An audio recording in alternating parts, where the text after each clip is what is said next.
Hello, welcome to another edition of the Pace Report. I'm Brian Pace reporting live here at Medgar Evers College here in Brooklyn, New York for this year's 11th annual National Black Writers Conference. One of the keynote speakers and panelists this year is the legendary Tavis Smiley. Tavis, over the last 20 years, has a television show on PBS as well as 2 radio shows, one including Dr. Cornel West. Tonight he's talking about the state of African American writers as well as the publishing industry, as well as has an assessment of what's very important as far as what's going on as far as economics and poverty, something that he's very passionate and adamant about. We also sit down and talk about the state of where Trayvon Martin has caused a spark of race as well as police brutality, and how the African American community is really coming together and really speaking out about this atrocity. But the 3 things that right quickly come to mind that make this industry really challenging. There are people who laughed at me and laughed at Cheryl, because Cheryl had been with some major New York publishers, and people laughed at her and laughed at me and thought we must have been insane or on the crack pipe. And we decided, and this was a number of years ago when the industry was already teetering, it was already on the precipice of failing, and now we're getting closer to the edge, people think. And the industry's changed so much because of digital publication, and all the bookstores are disappearing. The independents are gone, and Barnes & Noble is the only thing standing, and they've got a major fight going on about the future even of Barnes & Noble. So the whole industry has changed in terms of distribution, in terms of outlets, in terms of African Americans and other authors having opportunities to get their work printed. It's just changed so dramatically. But again, 3 things come to mind quickly. Number 1, these are hard truths. These are hard truths. And particularly at a Black Writers Conference, we have to come to terms with these things. In no particular order, number 1, people aren't buying books. And to be truthful, they aren't necessarily even reading books in the way they used to. It's just a hard reality. Dr. West and I were talking in the car on the way over here. If you are a would-be writer, or if you're a writer just getting started, I hope you understand what you're up against. I hope you know you're cutting against the grain. I hope you know you're about to go up the rough side of the mountain. If you would be an author, and particularly if you would be an African American author at a Black Writers Conference, understand that this is not for the faint of heart. What you are about to undertake will not be easy. And if you think it will be, then stop now. If you don't have the courage and the conviction and the commitment and the character to stick it out, to be creative in what you do, to get your work out, stop now. I don't want you to beat your head against the wall and give yourself a migraine or an aneurysm, because this is difficult, hard work.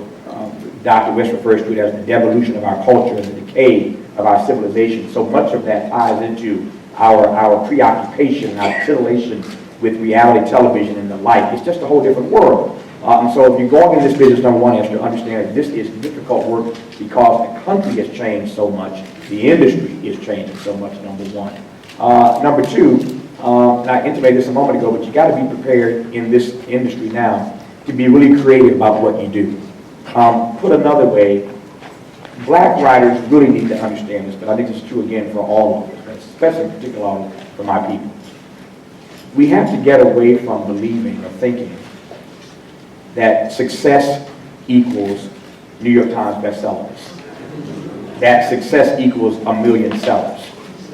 I'm not going to lie. I don't want to write a book. I've written 16 now. I don't want to invest the energy, the time, the effort into a book, pardon my English, that ain't going to sell.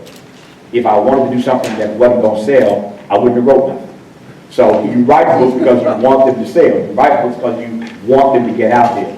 But even I have had to accept the fact that when you have a television show every night and a radio show every day, people know your name, it doesn't necessarily mean that everything you write is going to be a best-selling text.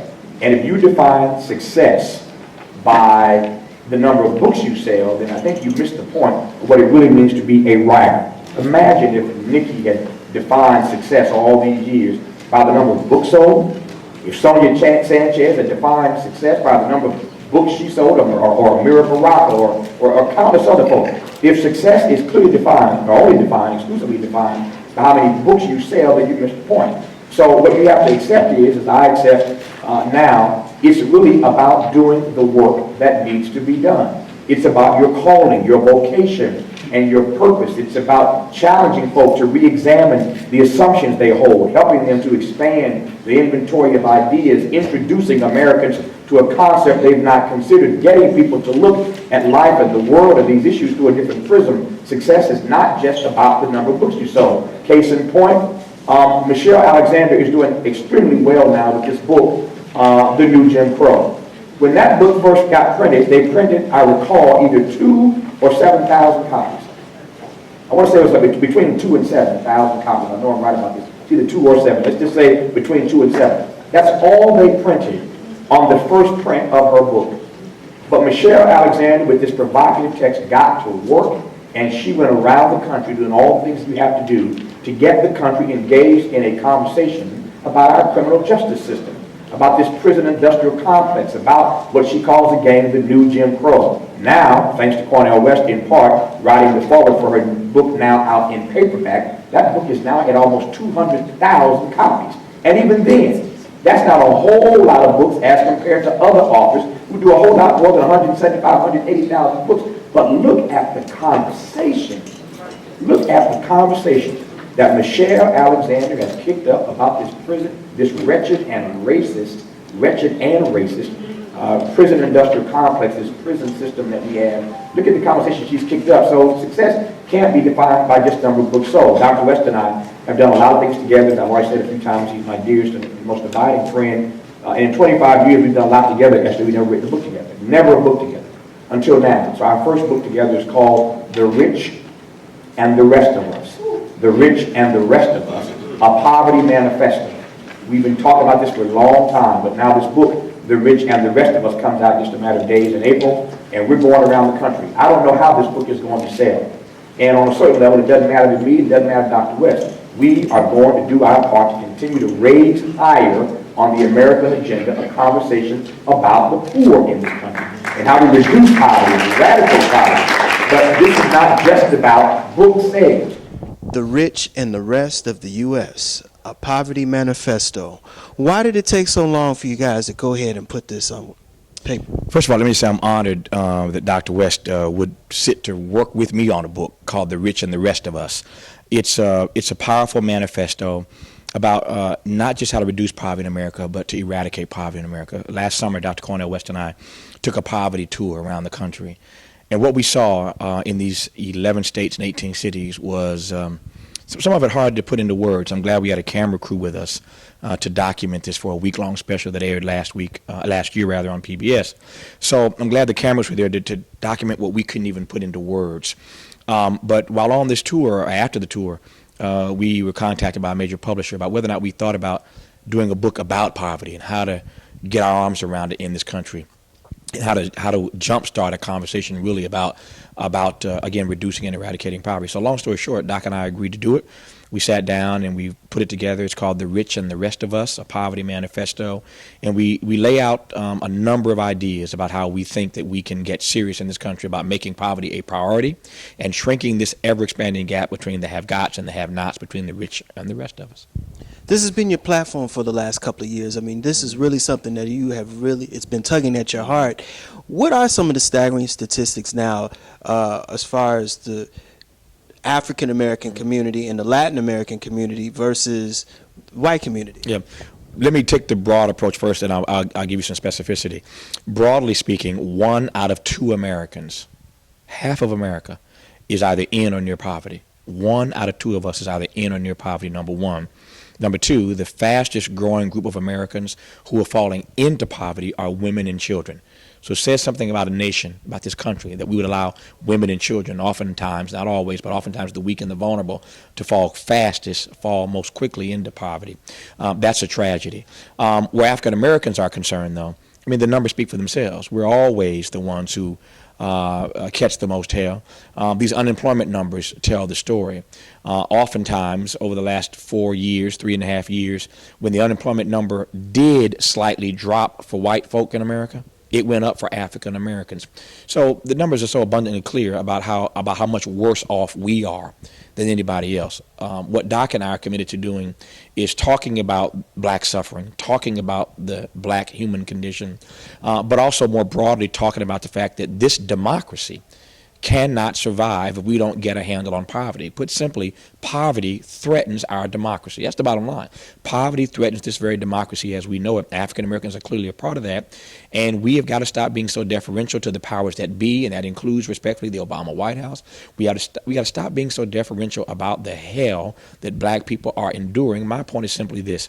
This may very well be our last best chance to turn around the condition that black America is enduring. And I've heard all the speeches, I've even given the speeches about what a resilient people we are and what kind of bounce back we have and the fight back that we have, and all that's true. But the conditions are getting so bad and the numbers are so ugly right now.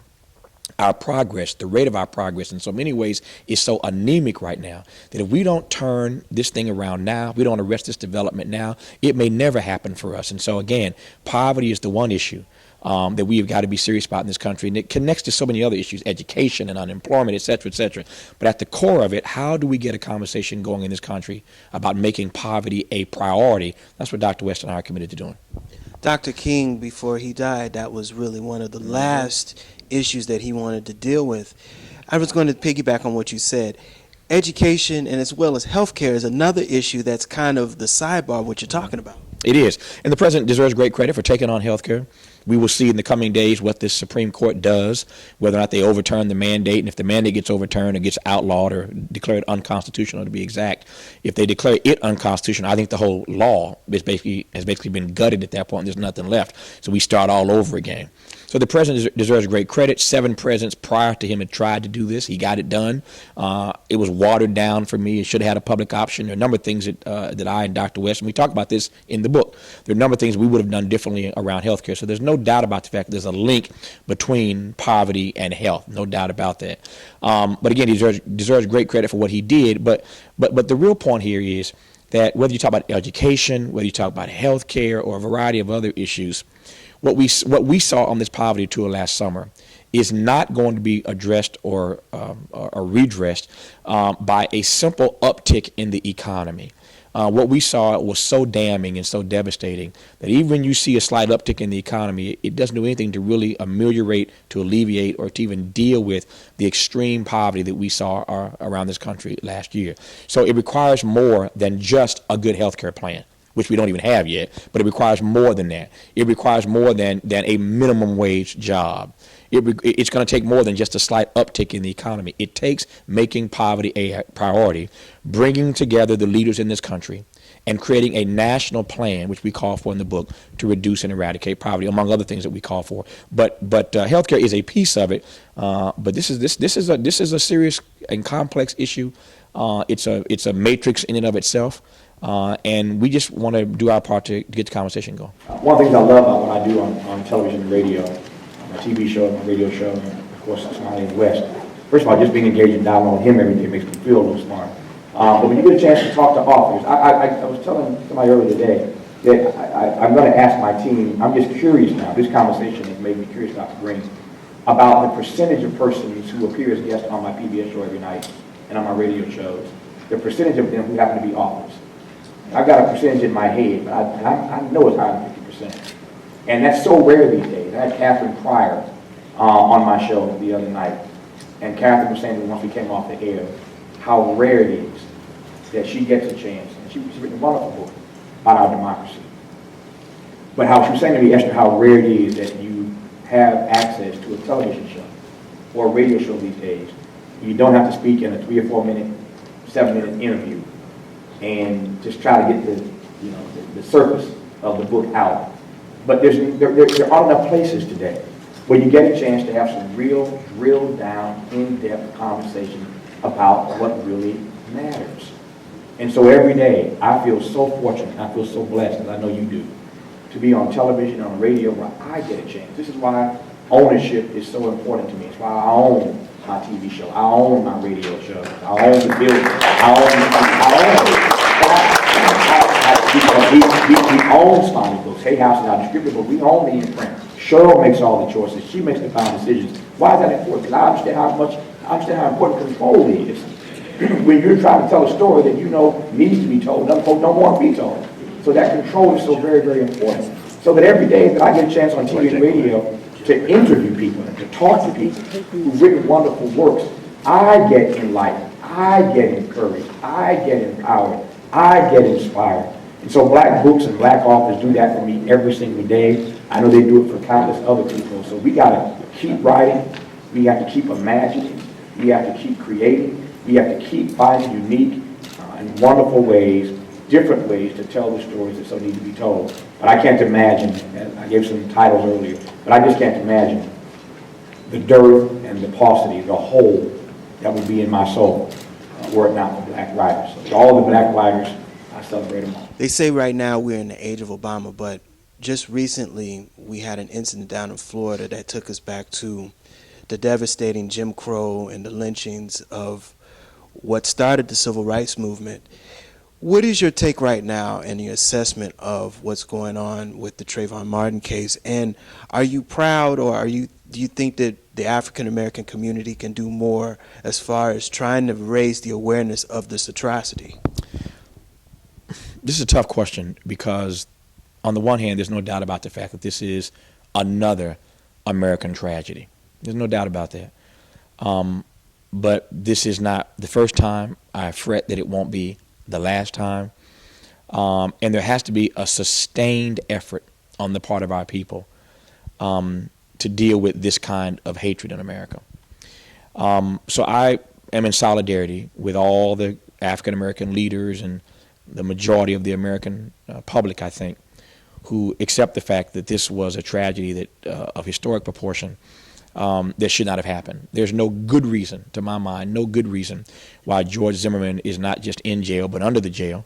And there's no good reason why the law in Florida and 26 other states ought not to be looked at seriously, microscopically looked at, for how lax and how loose they are, giving people the right in self-defense situations to shoot and kill. So the law is too weak in and of itself and too lax, as I said a moment ago.